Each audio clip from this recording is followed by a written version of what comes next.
Hey, what's going on, team? It's Ricky with Tech Solutions. Hope that you guys are all having a good start to your Monday. Let me go ahead and quickly talk about market's expectation for tomorrow's CPI data report. For those that are unaware, tomorrow, which is going to be June 13th, there's going to be the new inflation report, also known as the Consumer Price Index report.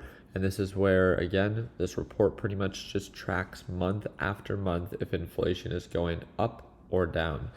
Obviously, inflation has been a really big focus for the overall market as the Federal Reserve has been raising interest rates to really slow down the economy to bring down inflation. So I thought I would break down not just what has been reported before, but what market's expectation is for tomorrow. I do want to remind you that tomorrow, 1 hour before the market opens, which is at 8:30 a.m. Eastern time, is when the new CPI data report gets released. I will be live streaming it for free on my YouTube channel, and all I literally ask you to do is, if you plan to tune on in, drop a thumbs up, get this video to over 1,500 likes, subscribe to the channel, and if you want to tune on in for free tomorrow for that free live stream, you need to turn on your post notifications, because if not, YouTube will not notify you when it is that I go live. So please make sure that you're aware of that. So very, very quickly, what is the market's expectation for tomorrow's consumer price index report? And that is a forecast of 4.1%. Our current inflation rate is at 4.9%. So how is it and why is it that last time our forecast was 5%, but we only came in at 4.9? So it's lower than expected. But why is this time we're at 4.9% and we're expected to drop all the way to 4.1%? So during my live trading session today with the LPP team, I gave them a very quick breakdown, and it's actually very simple to understand. So again, inflation is tracked based off of the previous 12 months. There's an exact formula on how it's actually calculated. This is just a rough explanation of it. But pretty much, we take away the old month and we add the new month. So this was the previous CPI data report for the month of April, right? Meaning that this one got released in May, right? It's always prorated because right now we're in the month of June, but the one that gets released tomorrow is going to be the month of May that gets added, and then we take away the old May. So again, how is it that we expect to go from 4.9 to 4.1%? That's a pretty significant drop. And yes, I do agree, but why?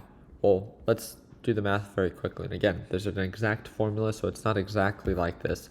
But for the month of April, this was last month when it was reported, we took away 0.4 and added 0.4, right? This was the new inflation that was tracked that we experienced in the month of April for 2023. And this was for 2022, right? Because it's the previous 12 months. And it's just showing you this is what we were at, and now this is what we are at for the month of April. So we take away 0.4, we then now add 0.4, so it's almost nearly a break even. But again, because of that formula and the actual way that it's calculated, we still saw that drop to 4.9%. Now, the new one that's going to be added tomorrow is we're going to be tracking for the month of May of 2023.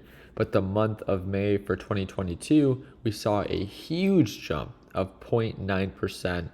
And again, if the market's expectation is to actually experience a drop, not as big of a jump in inflation in the new month of May, then being able to take away 0.9 for the previous month of May, then again, that takes away a lot of what's being calculated right now at our current inflation rate. And then by adding the new one, remember, we can add 0.2. I think that's the market's expectation for tomorrow.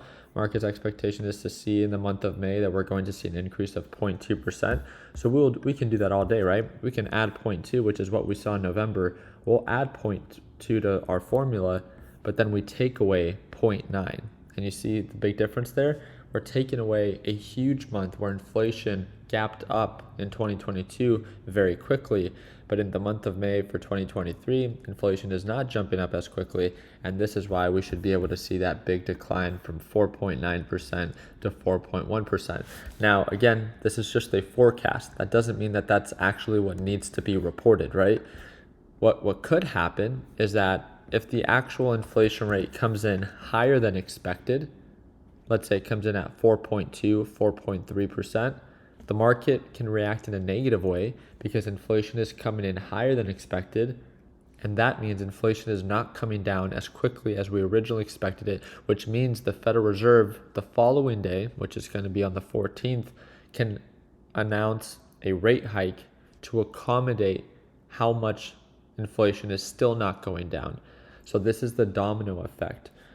Tomorrow on Tuesday, we report the inflation report. And then on Wednesday, there's an FOMC meeting from the Federal Reserve, and this is where they're going to announce a rate hike, a rate pause, or a rate cut. And based off of what is reported on Tuesday for this inflation rate, will most likely determine how hawkish or how dovish the Federal Reserve is when either choosing to raise, cut, or pause with the rate hikes. Very simple to understand, right?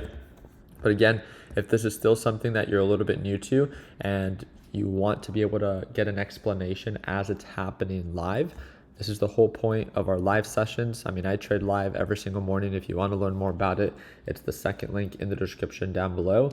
But on top of that, I will be hosting the live session for the CPI data report. And again, all I ask you to do is get this video to over 1,500 likes, subscribe to the channel, and turn on your post notifications. So I hope that this video gave you a better understanding on how to better prepare for tomorrow's CPI data report. If you have any further questions, feel free to send me a direct message via Discord or via Instagram. And that's the first or third link in the description down below. But again, if you want to be able to watch me trade live as soon as tomorrow, then that's going to be the second link in the description down below. And I'll see you tomorrow at Market Open for our live session. Appreciate your time. And like always, let's make sure that we end the year on a green note. Take it easy, team.